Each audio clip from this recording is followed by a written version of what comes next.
ഞാനിന്ന് വെറുതെ ഇങ്ങനെ ഇരുന്ന സമയത്ത് നമ്മുടെ world federation of direct selling association നമുക്കറിയാലോ WFDS, ലോകത്തിലെ ജെന്യൂനായ ഡയറക്ട് സെല്ലിംഗ് കമ്പനീസിനെ മുഴുവനും ഏകോപിപ്പിച്ച് മുന്നോട്ട് പോകുന്ന ഒരു ഓർഗനൈസേഷനാണ്.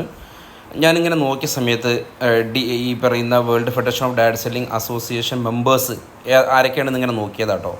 നോക്കൂ നിങ്ങൾ, എത്ര രാജ്യം തരും. അർജൻറ്റീനയുടെ ഇപ്പോൾ നമ്മൾ ഇന്ത്യൻ ഡയറക്ട് സെല്ലിംഗ് അസോസിയേഷൻ എന്ന് പറയുന്ന പോലെ അർജൻറ്റീനയുടെ എന്താണ് കാവഡി അല്ലേ, എന്താണ് കമറ അർജൻറ്റീന ഡി വെൻഡ ഡയറക്ട, ഏതായാലും ഞാൻ അതിക്കൊന്നും പോകണില്ല.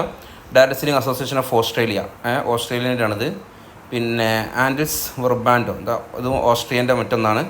പിന്നെ Bolivia, Brazil, Canada, Chile, Colombia, Costa Rica, Croatia, ചെക്ക് റിപ്പബ്ലിക് അല്ലേ, Denmark, Dominic Republic, Ecuador, Salvador, Estonia. ചില രാജ്യങ്ങളുടെ പേരൊന്നും നമുക്ക് പേരെന്നെ അറിയില്ല. പിന്നല്ലേ നോക്കൂ നിങ്ങൾ, ഫിൻലാൻഡ്, ഫ്രാൻസ്, ജർമ്മനി, ഗോട്ടമല അല്ലേ, ഹോണ്ടുറാസ്, ചൈന, ഹംഗറി, ഇന്ത്യൻ്റെ IDS കണ്ടില്ലേ, ഇന്ത്യൻ ഡയറക്ട് സെല്ലിംഗ് അസോസിയേഷൻ.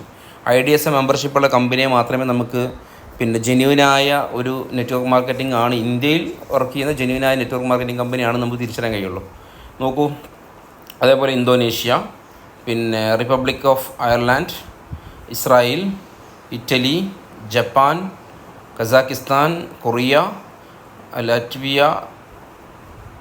ഏതായാലും കിട്ടുന്നില്ല ചിലതൊന്നും, Malaysia, Mexico, Netherland, New Zealand, Norway, Panama,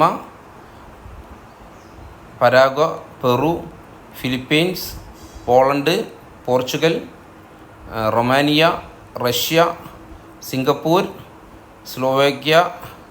Slovenia, South Africa, Spain, Sweden, Switzerland, Thailand, Turkey, Ukraine, United Arab Emirates, United Kingdom, United States, Uruguay, Belgium. നോക്കൂ, ഇത്രയും organisations എല്ലാം കൂടി ഒരുമിച്ച് കൂടുന്ന ഒരു